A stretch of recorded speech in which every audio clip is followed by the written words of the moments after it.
बिस्मिल्लाहिर्रहमानिर्रहीम। अस्सलाम वालेकुम डियर स्टूडेंट्स, आप देख रहे हैं मेरा यूट्यूब चैनल रहमान एकेडमी और मैं हूं आपका tutor Atiq Rahman. Dear students, हम स्टडी कर रहे हैं एफएससी पार्ट 1 की फिज़िक्स और आज का जो हमारा टॉपिक है वो है सेकंड इक्वेशन ऑफ मोशन। हमने इक्वेशन ऑफ मोशंस के बारे में स्टडी करना स्टार्ट किया हुआ था। कल के लेक्चर में हमने पढ़ा था फर्स्ट इक्वेशन ऑफ मोशन क्या होती है, उसको कैसे मैथमेटिकली डिराइव किया जाता है और ग्राफिकली कैसे उसको डिराइव किया जाता है फर्स्ट इक्वेशन ऑफ मोशन को। आज हम स्टडी करेंगे सेकंड इक्वेशन ऑफ मोशन को, उसको कैसे डिराइव किया जाता है मैथमेटिकली और फिर ग्राफिकल मेथड से इसको कैसे डिराइव किया जाता है। चलते हैं बच्चों अपने लेक्चर की तरफ।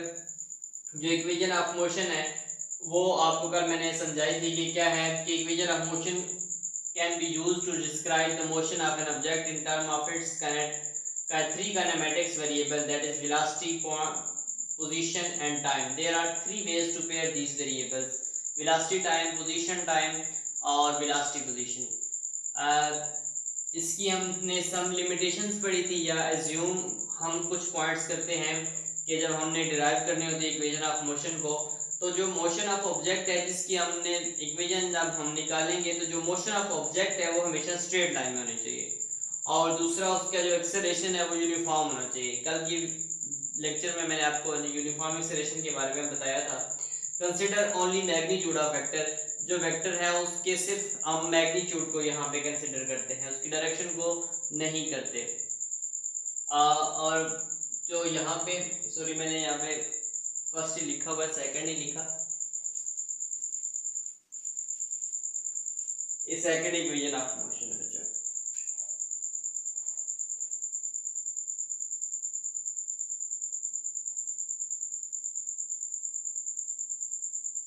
यहाँ भी मैंने सेकंड ही लिखा था। अच्छा, जैसे कि हमने फर्स्ट इक्वेशन ऑफ मोशन में जो एज्यूम किया था वही हम यहाँ पे भी करेंगे। तीनों इक्वेशन में ऐसे ही करेंगे। Suppose a body is moving with a uniform acceleration along a straight line with an initial velocity vi। क्या कहते हैं कि एक बॉडी है वो मूव कर रही है, एक बॉडी जो है वो स्ट्रेट लाइन में मूव कर रही है विद यूनिफॉर्म एक्सेलरेशन के साथ और उसकी इनिशियल वेलोसिटी क्या है vi। Some interval time t के बाद उसकी वेलोसिटी जो होती है वो vf हो जाती है। जब एक बॉडी इनिशियल वेलोसिटी vi से मूव कर रही है in a straight line with uniform acceleration, तो सम टाइम इंटरवल t के बाद उसका जो वेलोसिटी है वो क्या हो जाती है vf।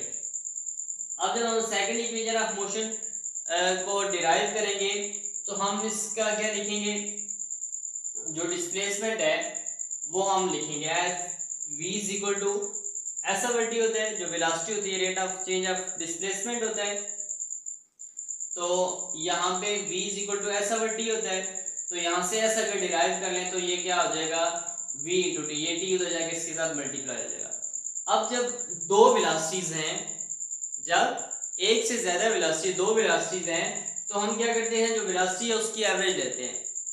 जब भी एक से ज्यादा वेलोसिटी यूज हो रही हो तो हम क्या करते हैं, उन वेलोसिटीज की एवरेज लेते हैं। इसलिए यहाँ पे v की जगह v के साथ सबस्क्रिप्ट में a v लिख दिया, इसका मतलब है average velocity into time t।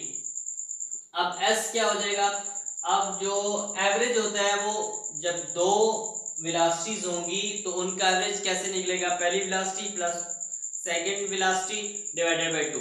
इसी तरह अगर तीन वेलोसिटीज हो तो पहली वेलोसिटी प्लस दूसरी वेलोसिटी प्लस तीसरी वेलोसिटी डिवाइडेड बाय 3। जितनी भी वेलोसिटीज होंगी उनके एवरेज निकालने का क्या फार्मूला होता है, फार्मूला आपने मैथमेटिक्स में पढ़ा है एवरेज का। जितनी भी क्वांटिटीज होती हैं उनको आपस में ऐड किया जाता है और जितना उनके टोटल नंबर्स होते हैं उसमें उसको डिवाइड किया जाता है। अब दो वेलोसिटीज है, एक इनिशियल वेलोसिटी और एक फाइनल वेलोसिटी, तो क्या आ जाएगा v एवरेज क्या आ जाएगा vi plus vf divided by 2। आगे t ऐसे ही आ जाएगा। अब s is equal to vi। इसी तरह अब हमने फर्स्ट इक्वेशन ऑफ मोशन क्या पढ़ी थी, vf is equal to vi plus at। हमने ये फर्स्ट इक्वेशन ऑफ मोशन आपने पिछले लेक्चर में पढ़ी थी। vf किसके इक्वल होता है, vf is equal to vi plus at। अब यहाँ पे हमने vf की जगह क्या यूज कर लिया, vi plus at, vi plus at। Divided by 2 ऐसे ही आ गया, मल्टीप्लाई बाई टी ऐसे ही आ गया। अब s इज इक्वल टू, अब ये vi और ये vi इनके मैग्नीट्यूड आपस में ऐड हो जाएंगे, vi प्लस vi 2vi हो जाएगा, प्लस at ऐसे ही divided by 2 multiply by T ऐसे ही आ जाएगा।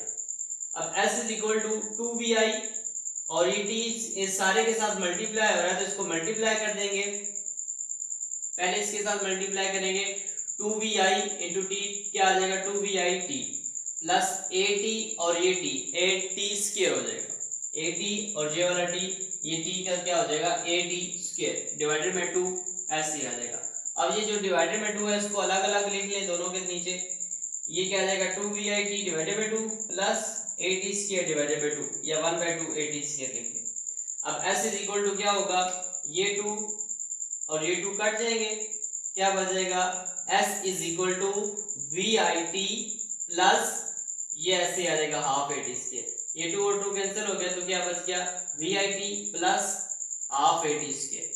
इस तरह हमने, ये है सेकंड इक्वेशन ऑफ मोशन, ये क्या है सेकंड इक्वेशन ऑफ मोशन। इस तरह हमने इसको सिंपली डिराइव कर लिया। अब ग्राफिकल मेथड जो हमने कल ग्राफ यूज किया था वही हम ग्राफ यूज करेंगे, derivation of second equation of motion by graphical method. अब वही जो हमने कल ग्राफ यूज किया था, कल डिटेल में आपको समझाया था ग्राफ कैसे बनाए। अगर आपने पिछली वीडियो नहीं देखी तो आप पिछला लेक्चर देख सकते हैं, आपको ये ग्राफ पूरा समझ आ जाएगा कि हमने कैसे बनाया था। अब जब हम सेकंड इक्वेशन ऑफ मोशन को डिराइव करेंगे तो हम क्या उसका जो एक डिस्टेंस है वो लिखेंगे, displacement s is equal to, जो डिस्प्लेसमेंट होता है वो क्या होता है एरिया ऑफ इसका, इसमें जो इसका जो एरिया है आप फिगर OABD ये जो पूरी फिगर है इस जो इसके अंदर एरिया आता है वो डिस्प्लेसमेंट के इक्वल होता है। ठीक है बच्चों, s किसके इक्वल आ जाएगा एरिया ऑफ फिगर OABD, ये पूरी एक फिगर है। अब ये देखिए ये जो फिगर है इसमें क्या है, एक क्या है रेक्टेंगल है, एक ये क्या है इसके दो पार्ट है, एक क्या है ये नीचे रेक्टेंगल है और दूसरा पार्ट इसका क्या है कि ये एक ट्राइएंगल है, दूसरा क्या है एक ट्राइएंगल है। इसको दो पार्ट्स में जो है डिवाइड कर लिया, ये पूरी एक फिगर है, इसको क्या कर लिया दो पार्ट्स में डिवाइड कर लिया। तो अब इसका जो टोटल एरिया हो जाएगा वो किसके इक्वल, सॉरी टोटल डिस्प्लेसमेंट जो ये ट्रेवल करेगा वो क्या हो जाएगा s is equal to area of rectangle, ये जो रेक्टेंगल है OACD, एरिया ऑफ रेक्टेंगल ये हमने ये से लिख लेंगे OACD, ये रेक्टेंगल है OACD प्लस क्या हो जाएगा एरिया ऑफ ट्राइएंगल ABC, ये जो ट्राइएंगल है ABC इसका एरिया, ये इससे हमें क्या मिल जाएगा total area, total displacement, area of rectangle OACD plus area of triangle ABC। अब यहां पे इसको लिख लें। अब चूंकि देखिए एरिया ऑफ रेक्टेंगल हम कैसे फाइंड करेंगे, लेंथ इनटू विड्थ, ये इसकी विड्थ कर लें ये इसकी लेंथ कर लें तो क्या हो जाएगा OA multiply by OD, OA multiply by OD, इस तरह रेक्टेंगल का एरिया निकल आएगा, लेंथ इनटू विड्थ तो ये क्या आ जाएगा OA multiply by OD plus जो एरिया ऑफ ट्राइएंगल है, आपने पढ़ा था मैथमेटिक्स में जो एरिया ऑफ ट्राइएंगल होता है, एरिया ऑफ ट्राइएंगल मैंने इसका सिंबल बना दिया, वो किसके इक्वल होता है half of, area of triangle किसके इक्वल होता है half of base into height यानी perpendicular, area of base into perpendicular, ये एरिया ऑफ ट्राइएंगल निकालने का फॉर्मूला है। एरिया ऑफ ट्राइंगल निकालने का क्या फॉर्मूला है, हाफ ऑफ बेस इनटू इसका जो परपेंडिकुलर है। तो ये क्या आ जाएगा, area of triangle ABC half, और यहाँ पे जो बेस है वो क्या है, बेस एसी है, बेस क्या है, एसी है, तो एसी आ जाएगा मल्टीप्लाई बाय परपेंडिकुलर क्या है, बीसी, परपेंडिकुलर क्या है, बीसी, तो ये आ जाएगा बीसी। समझ आ गई बच्चों, area of rectangle OACD plus area of rectangle ABC. Area of rectangle जो है वो हम एरिया ऑफ ट्राइंगल एबीसी। अब जो एरिया ऑफ रेक्टेंगल है वो हम कैसे फाइंड करेंगे, ये जो रेक्टेंगल है हमारे पास ओ ए सी डी, इसका एरिया हम कैसे फाइंड करेंगे, length into width, O A multiply by O D आ जाएगा। और जो एरिया ऑफ ट्राइंगल है उसका फॉर्मूला होता है half of half into base multiply by perpendicular. तो हाफ ऑफ, यहाँ पे बेस क्या है एसी, बेस क्या है एसी मल्टीप्लाई बाय परपेंडिकुलर क्या है बीसी, तो बीसी आ जाएगा। तो S इज इक्वल टू,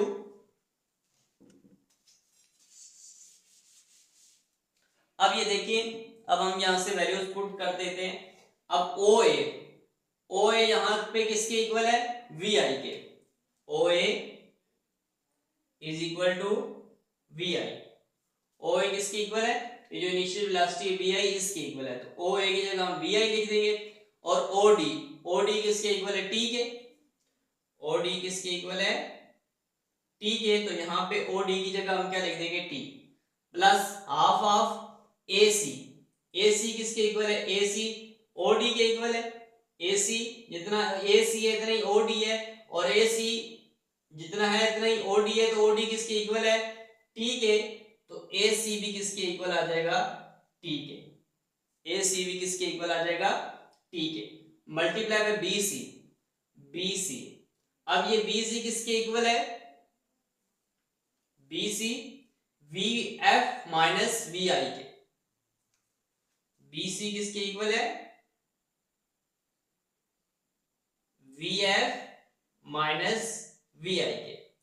हमने कल जो equation first equation of motion को डिस्कस किया था उसमें मैंने आपको ये पूरा बताया था कि कैसे बी सी कैसे वी एफ माइनस वी आई आता है। ये बी सी यहां से लेके यहां तक, अब ये यहां से लेके बी से लेके डी तक कितना है टोटल, वी एफ, बी से लेके डी तक कितना है, वी एफ, तो ये कितना आ जाएगा, बी सी, ये टोटल में से ये जो एरिया है वो हम उसको माइनस कर देंगे तो हमारे पास क्या आ जाएगा, ये वाला एरिया आ जाएगा। तो बी सी किसके इक्वल आ जाएगा, V F minus V I के, we F minus V I के।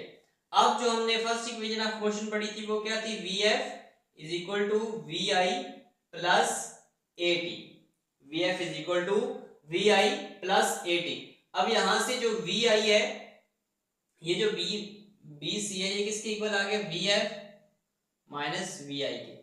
अब जो फर्स्ट इक्वेशन ऑफ क्वेश्चन है वो क्या है, V F is equal to V I plus A T. अब ये वी आई इधर आएगा तो क्या हो जाएगा, वी एफ, ये प्लस हो रहा है इधर आएगा, क्या आ जाएगा, minus V I is equal to A T, V F minus V I from first equation of motion, V F minus V I, ये वी आई प्लस हो रहा है इधर आके माइनस हो जाएगा, V F minus V I is equal to A T. तो यहाँ पे V F minus V I की जगह क्या लिख देंगे, A T, V F minus V I की जगह क्या लिख देंगे, ए टी। अब इसको सॉल्व कर लें तो क्या आ जाएगा, S is equal to V I multiply by T, क्या आ जाएगा, वी आई टी प्लस ये हाफ ऑफ टी और इनटू ए टी, तो क्या हो जाएगा, ए टी का स्क्वायर, क्या आ जाएगा, हाफ इनटू टी, ये ए टी के साथ मल्टीप्लाई हो रहा है तो क्या हो जाएगा, ए टी का स्क्वायर। ये हमने ग्राफिकल मेथड से जो सेकंड इक्वेशन ऑफ मोशन है वो ये आगे हमने डिराइव कर, ठीक है बच्चों। हमने आज क्या पढ़ा, सेकंड इक्वेशन ऑफ मोशन, उसको मैथमेटिकली हमने प्रूव किया कि कैसे मैथमेटिकली आती है, उसको डिराइव किया और उसके बाद ग्राफिकल मेथड से इसको डिराइव किया, ठीक है बच्चों। उम्मीद करता हूँ आपको ये टॉपिक अच्छे से समझ आ गया होगा। अगर फिर भी कोई कंफ्यूजन आपके जहन में बाकी है तो आप कमेंट सेक्शन में पूछ सकते हैं।